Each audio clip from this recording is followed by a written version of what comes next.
Hi all, Assalamualaikum, and good afternoon, everyone. Thanks so much for dropping by. I see familiar faces. James, thank you so much. You're the first one who comes in today. Good to see you. I saw your post a few days ago, so I'm so glad that you're sailing again. I know how much you miss it. Now, who else is here? Casey, hi, good afternoon. Casey, Aisha, good afternoon. Faisal Ahmad, good afternoon. Thanks for dropping by. Haven't heard from you in a while. So good to see you today. Liana, good afternoon. Thank you so much. Thank you so much, guys. Farah Nilofer, hi. We have yet to go out for our coffee. I know you're a coffee, but soon, all right, until the number goes down. And oh, you love the song, yes. Had a bit of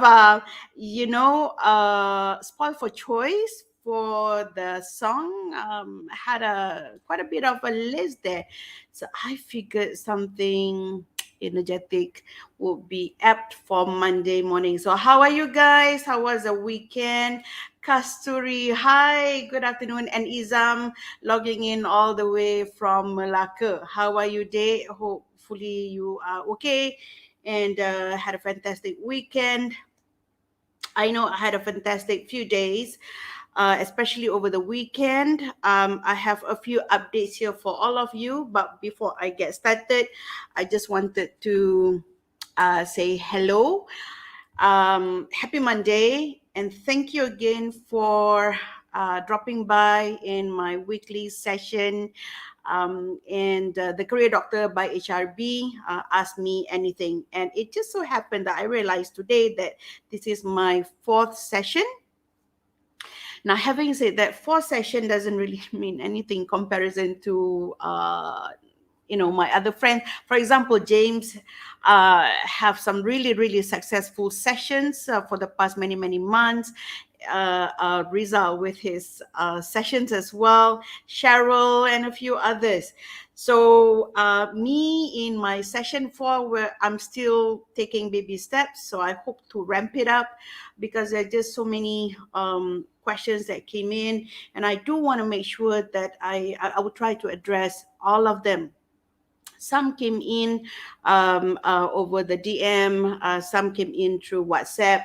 I also realized that most of the questions are pretty much, having same themes.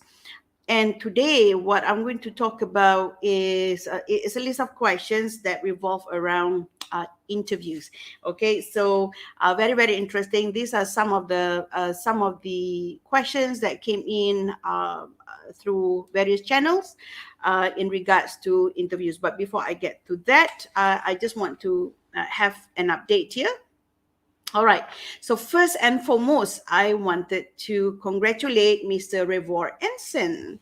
So Mr. Revor Ensign, Revor, congratulations. Let me just silence my phone. It seems that I have forgotten to silence my phone. Sorry, guys.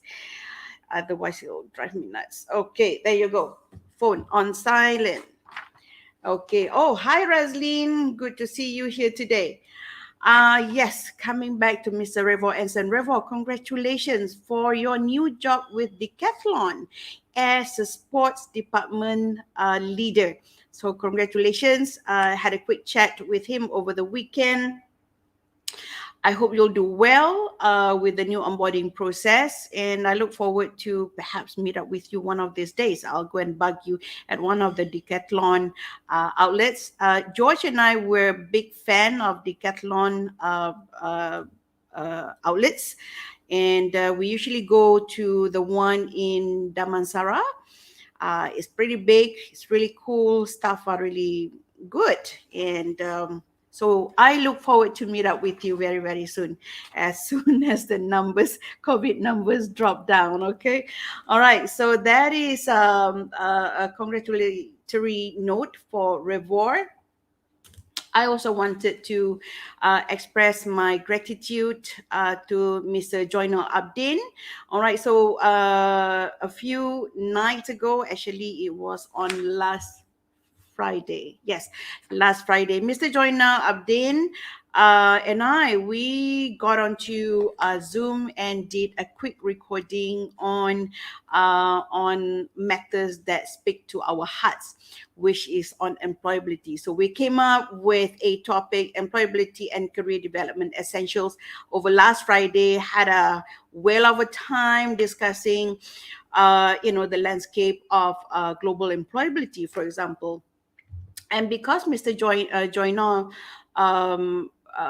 had a Zoom session all the way from Bangladesh, we were comparing notes on unemployability rates, the challenges of getting jobs, especially for the young ones, fresh grads. Now, I just realized something that is such a big magnitude in terms of comparison, right? So every year, what it seems that in Bangladesh, they are producing something like 2.2 million fresh grads every year, in comparison to our own landscape in Malaysia, which is something like 200 over 1,000 yearly. Those are huge numbers. So we were talking about that, yeah, the landscape of global employability and comparison in terms of employability rates between Bangladesh and Malaysia. We also talked about one of my favorite topics, personal brand, and how is this important when we are out looking out for a job or a role in the job market. Okay, so we talked quite a bit on personal branding. What is branding? What does it mean to the young and not so young, job seekers out there in the market? And we also talk about enhancing opportunities and how the various channels available for us when we are looking out for the right fit in the job market. So this particular recording, I was told by Mr. Joyner, it will come out in the early March. So look out for his post, or otherwise come and log in into LinkedIn and just follow through some of my updates. I usually update this kind of stuff every couple of days, or sometimes a few days a few times in a day. So it depends on what I'm looking for. All right. So who else has dropped by here? Albert, thank you so much for dropping by, Albert. Good to see you again. Albert and we used to be colleagues quite a number of years ago. It's good to see him again and getting reconnected. And Fatin Amisha, hi, good afternoon. Right on. So where are we now? As promised, I do have a list of questions that came in through the various channels. And so I'm going to read out 3 questions. And these are all thematic questions based on interview. Having said that, I am reading a question from Encik Zul Fadli. Now let me see that which one is more important, to get job with good salary or just get a job. Okay, that's a tough one, but nothing that I think cannot be answered. I'm going to put that on queue. Mr. Zul, inshallah, I will try to answer that. Okay, so first question in regards to interview. Now, this is one of the toughest question, usually comes out in interview session. Salary negotiation. One of my favorite topics. Now, many of you who have gone through the experience of working together with the career doctor, aka me, all right, they would know that I'm such a tough taskmaster when it comes to interview preparation, especially so in salary negotiation. Okay, simply because salary negotiation is crucial to make both parties happy, so that we don't feel undervalued. Yeah, so undervalued, we do not want both parties to be treated that way. And I think salary negotiation needs to have a primary time to be prepped, especially when we're talking about something which is so important. We can't live on love and air alone, guys. All right, so salary negotiation is at the top end of interview preparation whenever we are preparing for a job role out in the market. Okay, so one of the common questions that has been asked is this, honey, how much more to negotiate? Okay, so how much more to negotiate? A lot of folks would come to me and ask me question, honey, how much more to negotiate? I was earning X amount of money or salary before this. Should I negotiate, I don't know, 20%, 30%, 35, 40, 50, 100%? What is a good number for me to negotiate for salary negotiation? All right. So before I answer that, I just wanted to say hi to Nurul Rafiq. Hi, all the way. I'm not quite sure what time you're there, Rafiq, but thank you so much. I am honored to have you here today, all the way from across the pond. So good to see you, and I hope the weather has been really kind. I know it was winter, very harsh winter, and you guys had some sort of a freak weather a few days ago, and I hope that you are doing okay now. So that's for Rafiq. I'm going to come back to the question here: salary negotiation. How much more to negotiate? Okay, now, first and foremost, I would like to introduce all of you to the concept of enoughness. All right, so it's got nothing to do so much about the amount, how much more, 20%, 30%, 17, 50, 100%. It's not so much about that, guys. It is a concept that revolves around enoughness. What is enoughness? Enoughness, what it means is that to be able to harness the power of the enoughness of whatever that you're bringing in. All right, so for example, if you're earning, now this is for discussion purposes, right? So if you were to be earning before this, say 5,000 ringgit a month, this is for discussion purposes. If you were earning 5,000 ringgit a month and you're going into a negotiation for a new role, so you might be wondering, okay, should I ask for 30%? Because, that's what everyone is saying. 30%, 40%, whatsoever. However, you also realize that if you're to be asking about that range, 30, 40%, you still can't make it good in terms of whatever that you're supposed to pay on a monthly basis.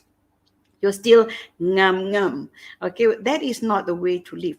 However, of course, the question is, so how much more? Right? So here comes the concept of enoughness. Now, guys, if we are stuck on the idea of the money itself, the dollars and cents itself, no amount of money is going to be enough. Trust me. So if you can reflect that for a second, please do so. How much should be enough for you to live on? Right? So it might be 5,000, not so much. 10,000, is that good? It might be good as well, but is it too much?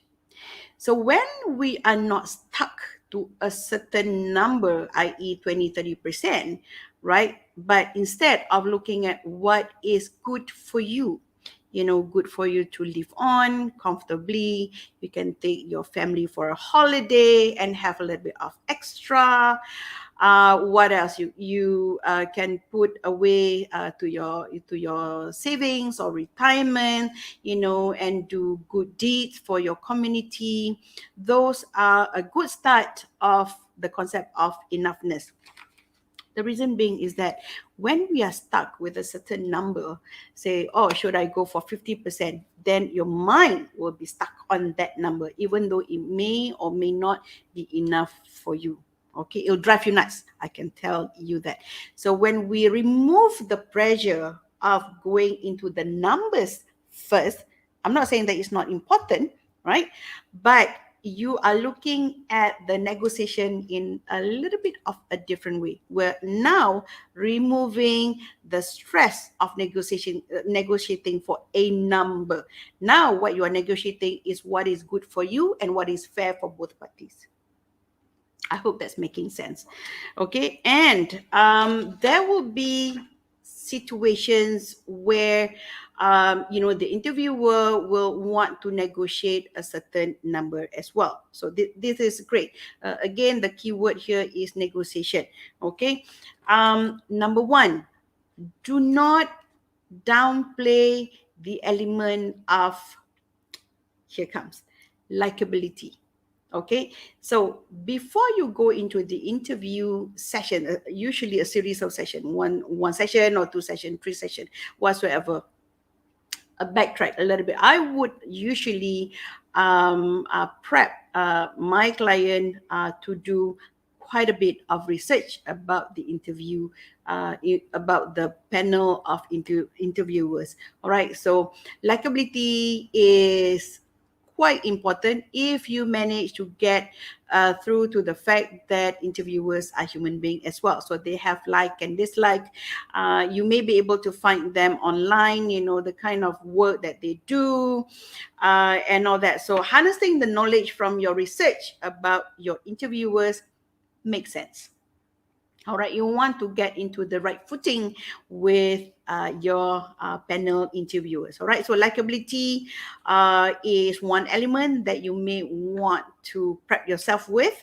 Okay, there is another tips that I would like to share with you guys: mirroring techniques. All right, so this is a very, very interesting technique that I've coached many clients before, online, offline.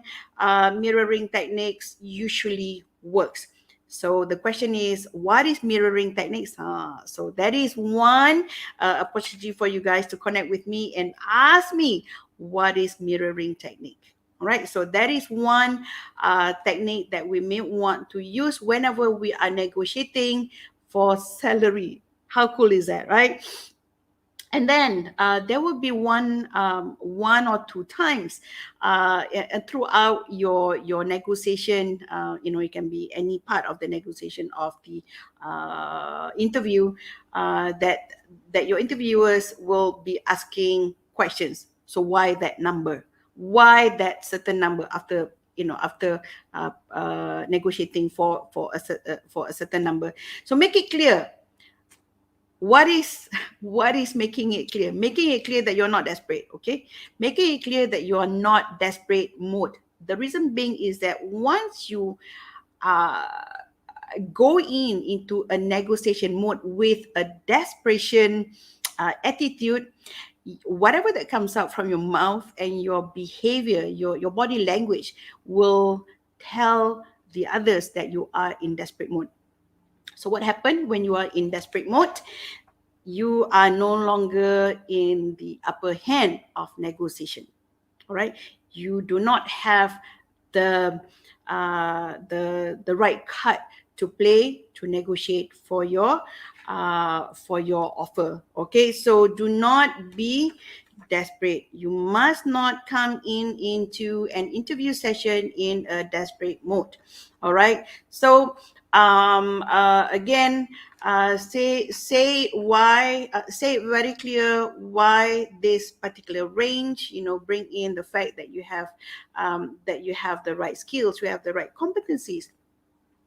And I like this fact that you may want to articulate their vision and mission and how their values are aligned to yours as well. And you want to be a part of this organization that has similar values with yours. So sometimes the salary negotiation is pretty straightforward, right? But sometimes it can be quite tricky. Therefore, preparation in terms of coming in to negotiate for your package is quite crucial. Another tips that I would like to leave with you guys here is to do another research, which is salary benchmarking. Okay, there are tons of salary benchmarking available in the market. You may just look it up under salary benchmarking 2022. Usually all these data available out in the market, right? And what it does is that it tells you the kind of industry versus the salary range which is available. All right, so it doesn't really tell you specifically how much it is, but it gives you a broad spectrum of salary benchmarking for some specific industry as well as specific roles. So for example, if you're an HR manager or an administration manager in, say, production or in manufacturing, and you have X number of years working experience. So they will give you a broad spectrum of salary benchmarking that fits in with the certain number. Remember your enoughness number at the back of your head. So if you think that your number, your enoughness number, fits into this spectrum, you're good to go. If it sits at the at the upper end of the spectrum, over at this end of the spectrum, you know there is not much of negotiation for the package or the salary because it's reaching towards the end. But if you sit in the middle, there are still some rooms. Now, what happens if your number is at the way down here? Then you know that you still have some space for negotiation. Now the question is, what if the number which is offered to you is way down here and your number is like way up here? Then you know that is the package or the salary offered to you are not exactly good, right?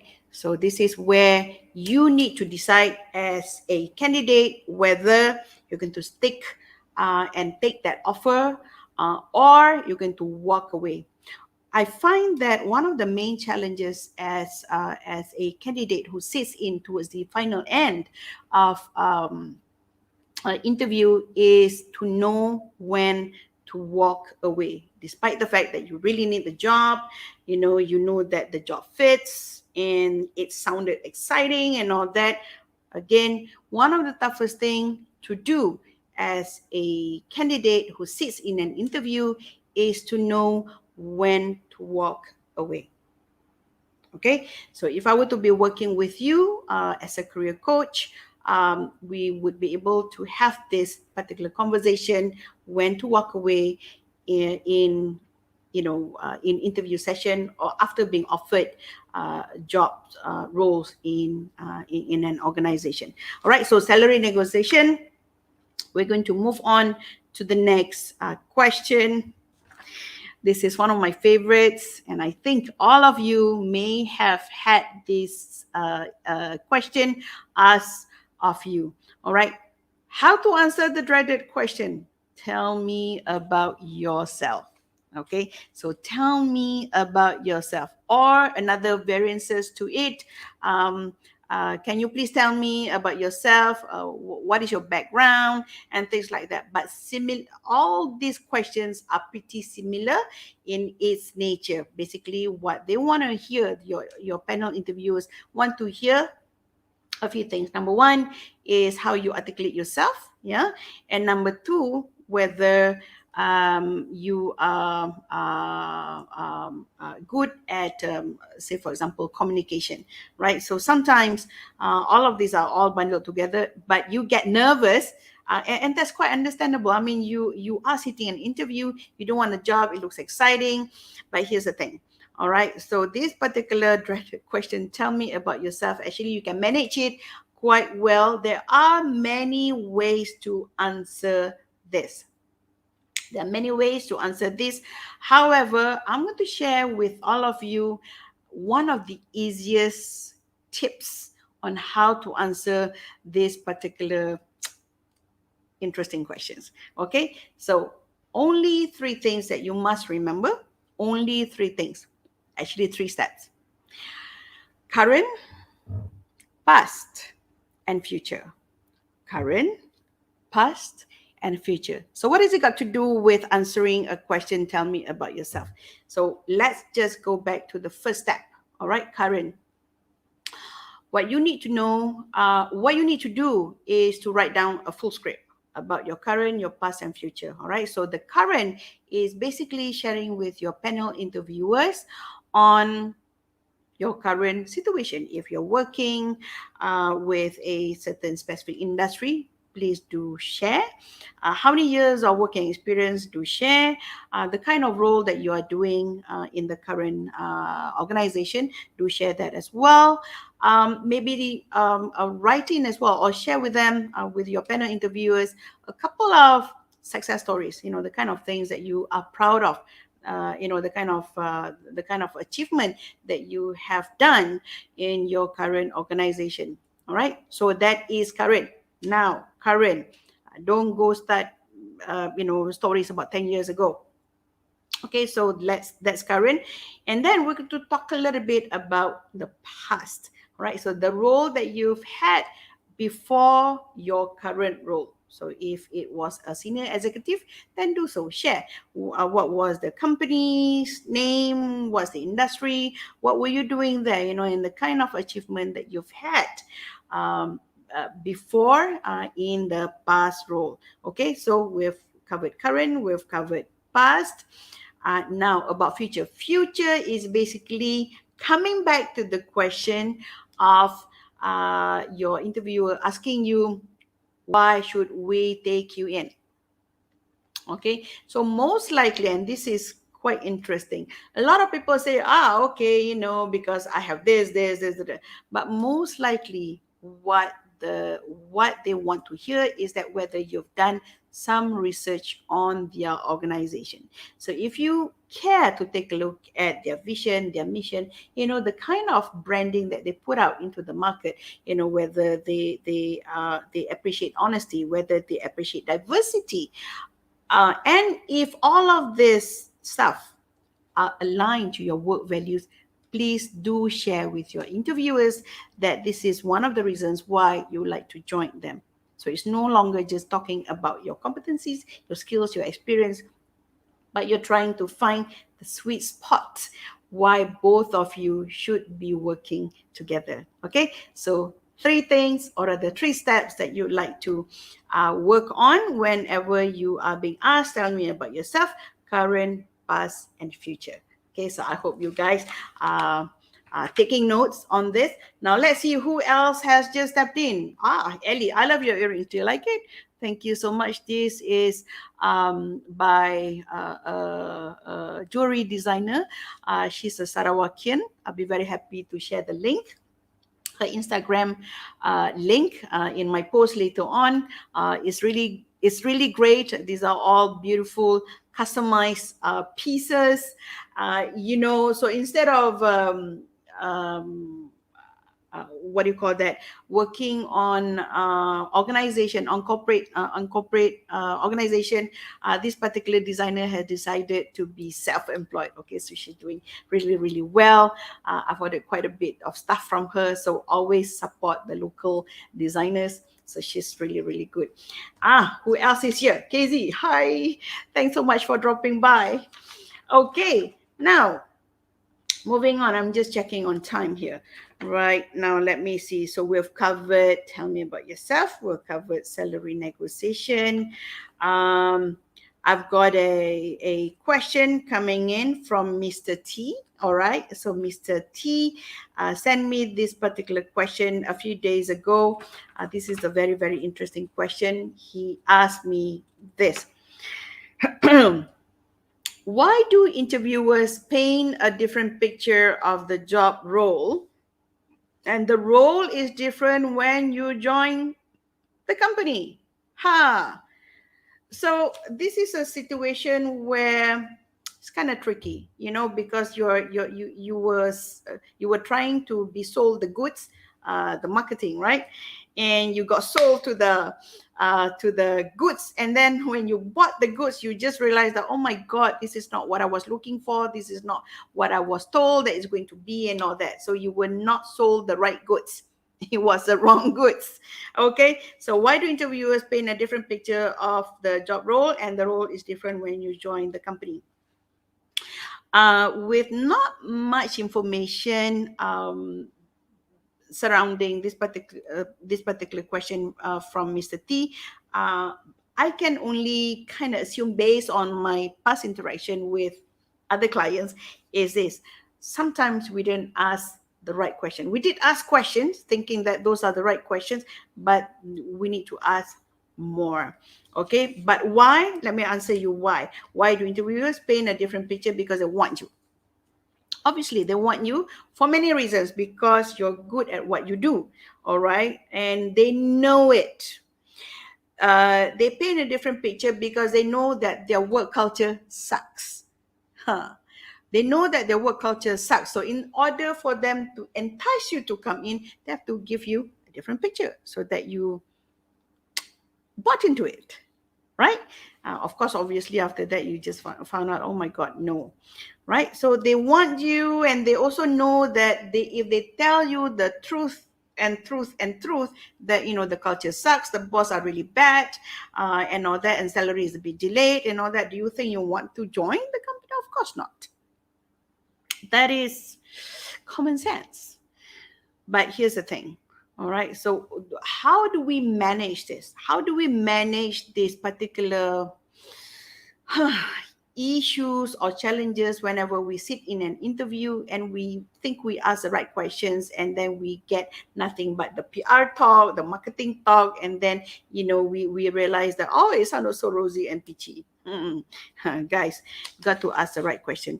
All right, so one of the questions that you may want to ask is, try to identify first. You have to identify who are who is your hiring manager. Okay, who is going to be the person you're going to report to? Usually this particular person, now depends on the organization structure, usually this particular person would come in the second session of interview. The first one, usually you have to go you have to cross the hurdle with the HR. All right, they will ask you all the standard stuff. Are you still working, and things like that. So usually the administrative part will be taken care of in the first round of interview, usually. Okay, so usually, not all the time. And when you have gone into the second session, which is usually with the hiring manager, sometimes what they do is that they throw you off guard. Okay, they give you 3 interview panels, and you're trying to decide who is who. So you may want to ask. So do not undermine the power of asking the right question, right? So, for example, you may want to ask the question that sounds like this: for this particular role, who will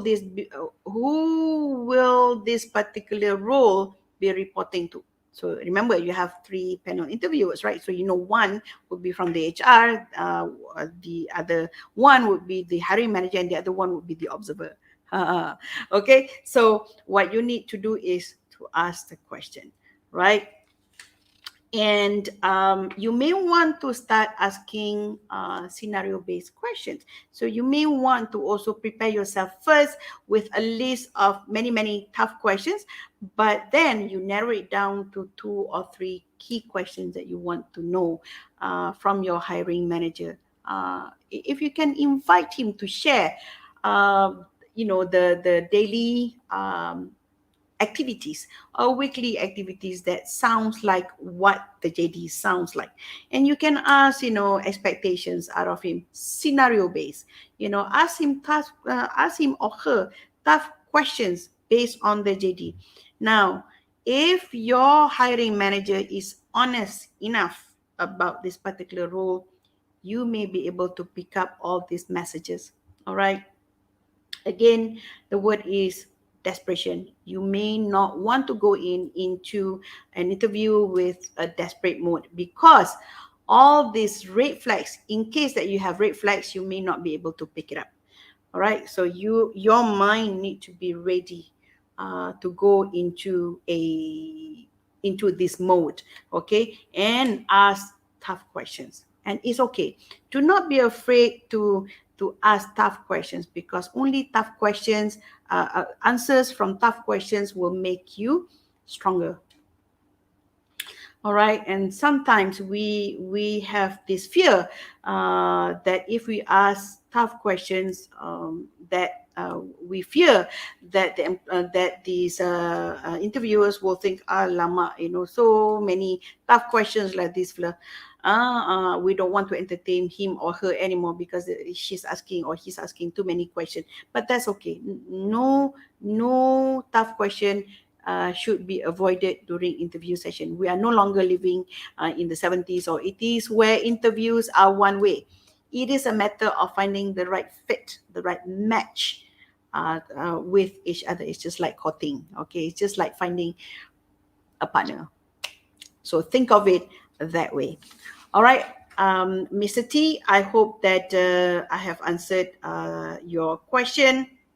So most likely that the right questions, the right tough questions rather, were not asked during the interview session.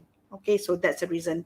That's the reason why you end up with something not quite what you thought it is. Okay, so the next one, last but not least, before I answer Encik Zul's question there, this is a question where it's kind of tricky, okay? Reasons why you left the last job when the real reason was your terrible boss. Okay, right. Now, my tips to all of you.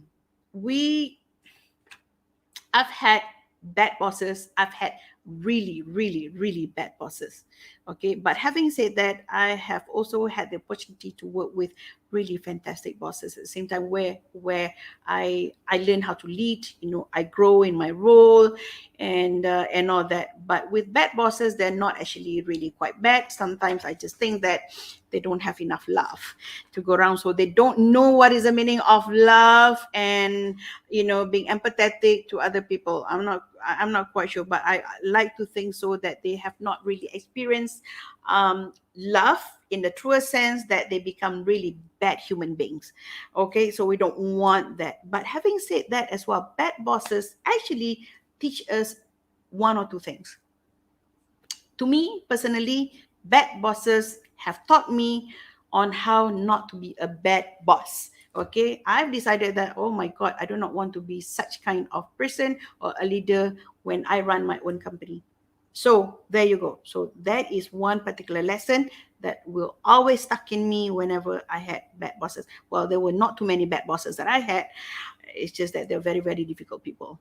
Okay, so reasons why you left the last job when the real reason was your terrible boss. How do we answer questions such as this? Very, very tricky, right? So first and foremost, my suggestion is, or rather my tips is that avoid unnecessary info. You may be honest all the time, but not too much honesty.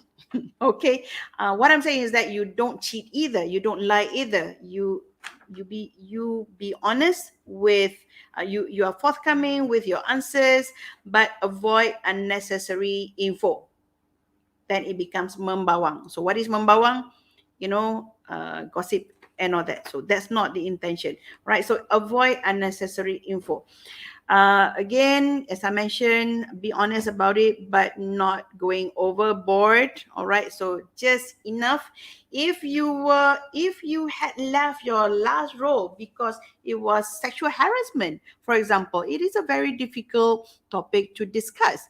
You do not want to go into detail, but sufficient enough to say that I left because the situation was compromised due to the fact that of certain situation, and you may say so. Okay, because to my mind, anything that's got to do with compromising your values, sexual harassment, for example, being asked to do something that is not right, paying bribes, for example, going totally against the human values, those should not be tolerated. You should run away as far as you can, as soon as you can, as quick as you can. Okay, so honesty, but not going too overboard. And I think the third one, which usually works to manage this tricky question, is instead of addressing the question head on by saying, boss was bad or whatever, instead of saying that, say what you're looking for. Okay, say what you are looking for. For example, if the desire for growth, this is what you're looking for, say so. You say that you desire for growth, and this is where you're looking out for another platform or opportunity to grow. If you're looking for a team to lead, because you had quite a number of experience of working, yes, and the current role did not allow you to have that, because sometimes organization structure does not allow you to do that, or sometimes policy, whatever, right? And if you want to grow in your role, you realize that you need to be given the opportunity to lead a team, small team of 2 or 1, doesn't matter, that you must be able to be given that opportunity. However, you were not given that opportunity, so you may articulate what you're looking for. You're looking for an opportunity to lead a team, and my current role right now does not allow me to do so.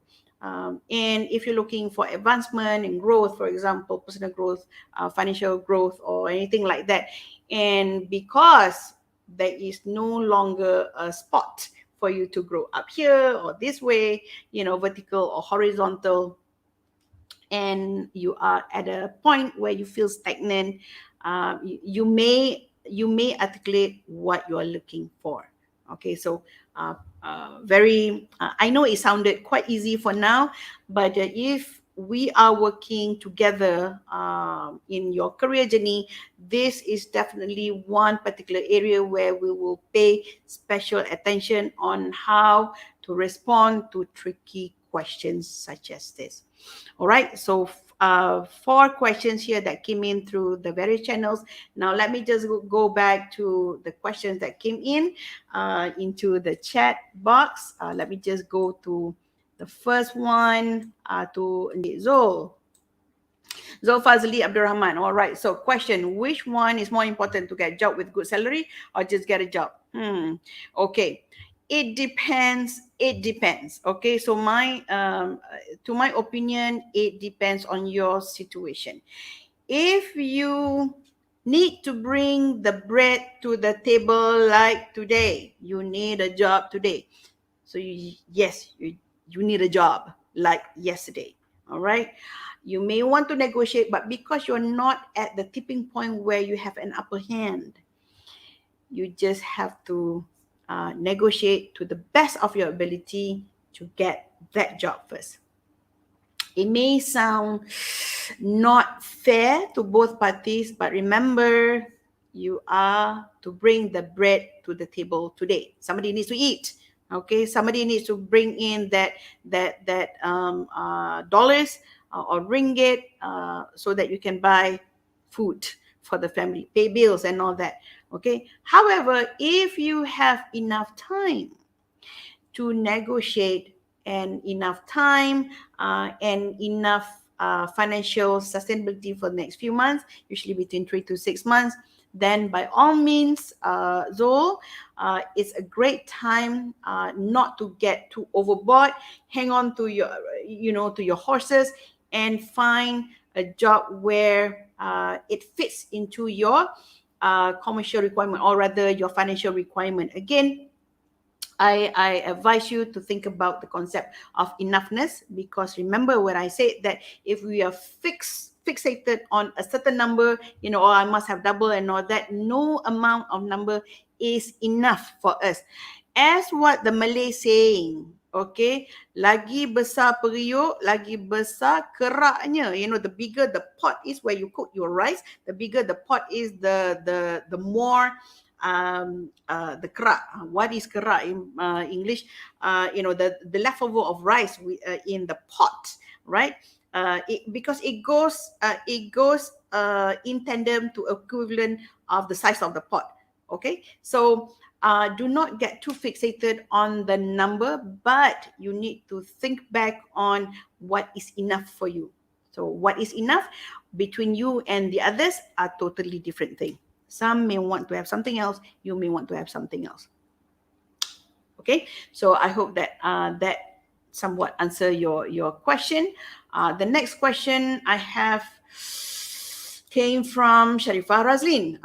Okay. This is one of my favorite questions. Oh my God, you guys must be thinking, Honey has so many favorite questions. Yes, actually, I do have so many favorite questions. Okay, Sharifah Razlin asked this question. I always have this question in mind.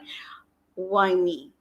How do I fit in for this job given my age and experience? How much do I deserve? How do I negotiate? Okay. I think, Razlin, I have addressed quite a fair bit on a few questions that you have there.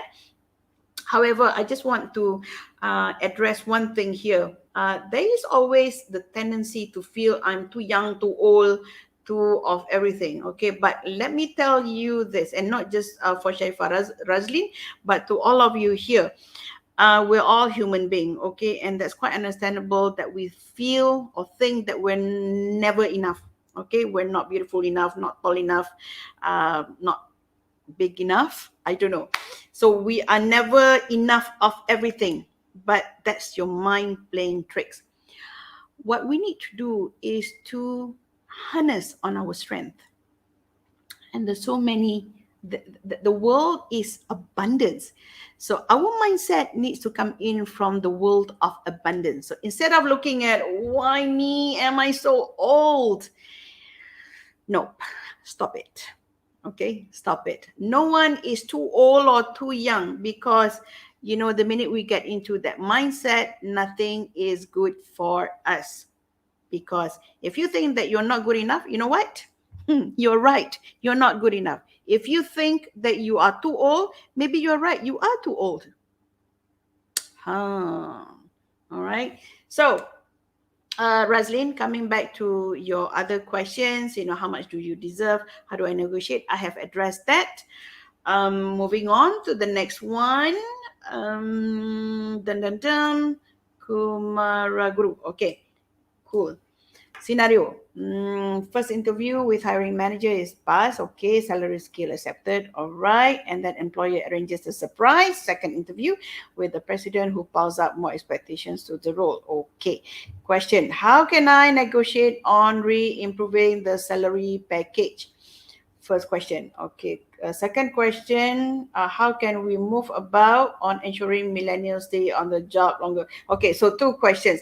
First is, how can I negotiate on re-improving the salary package? Well, you just have to go back to the hiring manager and HR. Now, here's the thing. Backtrack a little bit. In terms of expectation to the role versus the JD that you were given, sometimes there might be some discrepancy. 10-20%, that's all right. But if there are too much of a gap between the role, then I think it is for you to go back to the board, to the salary negotiation, to manage expectation. Okay, to manage expectation. Okay, so this is where the word negotiation comes in. Whatever that has been agreed upon equates to whatever that has been agreed upon in terms of JD. However, if there is another stack of additional roles that you need to play, then it should be compensated. This is where you come back. Make sure you write out a nice little script so that you are prepared for your negotiation. And how much do you think is a fair deal for both parties for you to deliver the new additional roles that has been packed on you by Mr. President? Okay. Now, instead of putting on a number to this additional role, negotiate with your hiring manager as well as your HR how much more budget that they have, what is being budgeted for this role. Usually hiring managers and HR, usually organization would have a salary range, a spectrum of range for a particular role. They don't have one number. Okay, very, very rare they have one number. If they did, then it might be a very, very small, very small company, okay, because there's only one number that they can afford. However, if you have been interviewed by a fairly sizable organization, they surely have a range of salary. Base salary might be packages, incentive, and all that. Okay, so go back to them and negotiate. And the key word here is negotiate. Come up with something that is fair for both parties. But here is the thing. Again, I have mentioned this way earlier in my session. Sometimes the toughest part being a candidate in an interview is to know when to walk away. If it's not a fair deal, then you have to ask yourself, am I going to take this or not? If I were to take this, what are the consequences? If I don't take this, what are the consequences? Every action comes the reaction. So you need to know why you're taking it, why you are not taking it. Either way, you need to know the reason why. Otherwise, you will regret it. Okay, you'll live on for the next few years asking yourself, oh, I should have, I could have. We don't want to live like that. All right, so that's Kumara Guru. The next question that he had, that he has here: how can we move about ensuring millennials stay on the job longer? Okay, so managing certain age group is a little bit different than managing those who are in the 50s, which is my age. Okay, but again, there are many ways. However, having said that, millennials love to be engaged. They want to be a part of the solution to what is affecting themselves, versus those who are in a certain age segment where, getting the first job will be their last job as well. Millennials do not see it that way. They are loyal to task. They're loyal to that particular project. Once they're not challenged, once they feel that they're not being consulted in the process, they might lose interest. Okay, so we can have another huge session to talk about managing the millennials or the not so millennials, but maybe we can have that in the next session. So if you want to do that, just say so. I'll be very happy to have a few other experts, for example, to come in and talk about it in the Dragon Speak.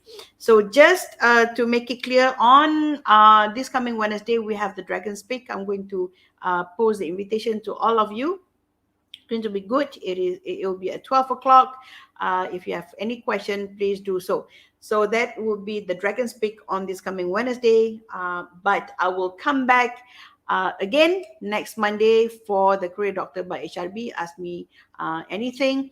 If you have any questions, just send a DM to me or text me or write me an email. Do drop by to my website, World Wide Web, dragonfire.com.my, or just connect with me. Just say so, and I'll be very happy to answer any question that you may have. Until then, I'll see you next week. All right. So there you go. Thank you again, guys, for dropping by, and enjoy the day.